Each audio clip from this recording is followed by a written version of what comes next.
Hi guys, so today I'm bringing you another batch of Inktober drawings that I've done, and I am actually really behind at this point. I think I'm like 8 days where I haven't done any Inktober drawings, and I do really want to get caught up. I want at the end of the month for me to be able to have 31 ink drawings, and I think that that's just really gonna push me to be able to keep myself on a schedule and make sure that I'm holding myself to these goals that I'm making, which I think is one of those things that I do need to work on because I have a lot of goals and a lot of times I don't always hold myself to them. So that's a big thing. But also I know that through the month, as I'm working on these drawings, I absolutely will improve. There's just no way around it. As you're practicing that same skill each day over and over again, I'm just going to get better. There's no way that it's not going to happen.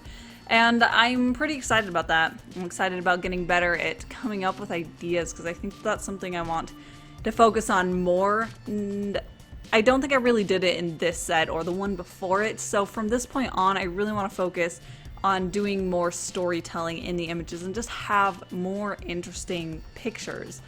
I think that I've kind of gotten into a rut lately where my sketching just isn't really as exciting to me, so I'm looking forward to that, especially in Inktober, because I think that that's really going to help me push to have a full, complete story, even if it's more of a quick drawing or a sketch. And I think that that's kind of something that, as I'm working, I tend to shy away from that when I'm sketching in lighter forms, and I tend to do more storytelling in my finished illustrations, but I want that really to seep through all of my pieces. That's the way that I'm going to get better at coming up with story ideas and picture ideas.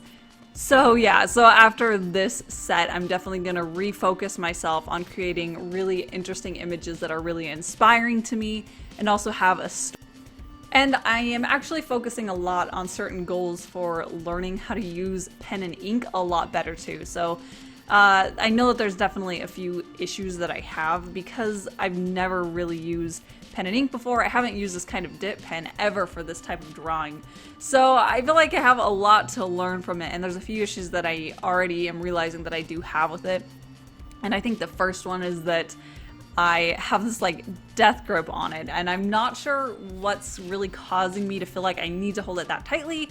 But I'm holding the pen so tight that when I'm done with it, my hand is just so sore. And these are really pretty small drawings, so I know that I'm definitely doing something wrong as far as how I'm handling the pen, or even just the mentality that I have. I think that I may just be way too concerned about being really controlling and getting that exact precise line, when I think that I need to be a little bit more expressive and let the pen do its own thing, kind of. And I think that that's kind of my other goal, is that I really need to be able to let myself loosen up.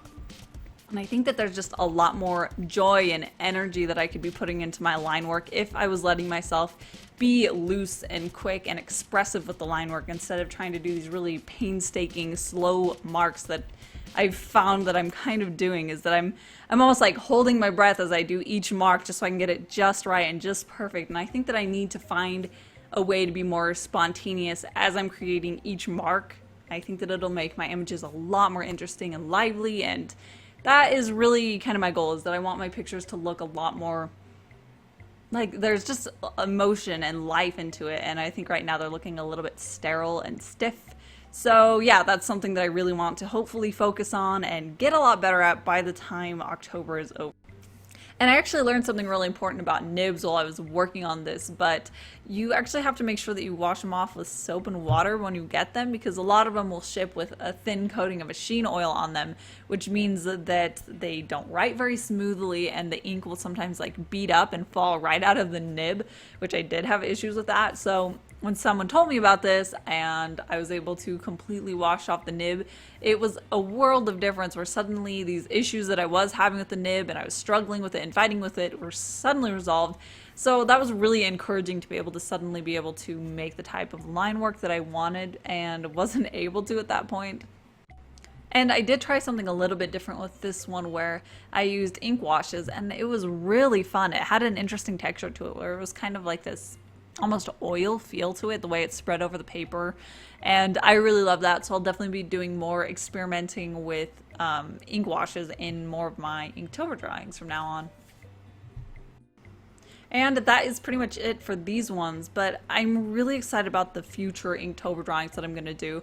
I feel like at this point on, I'm going to be refocusing on the different goals that I have as an artist and just the different things that I really want to improve on and how I'm going to make that happen. So I'm pretty excited about that and just seeing where it'll lead me. But yeah, thank you so much for watching, and don't forget to hit subscribe so you can catch all my future art videos. And until then, I will see you at my next one. Bye.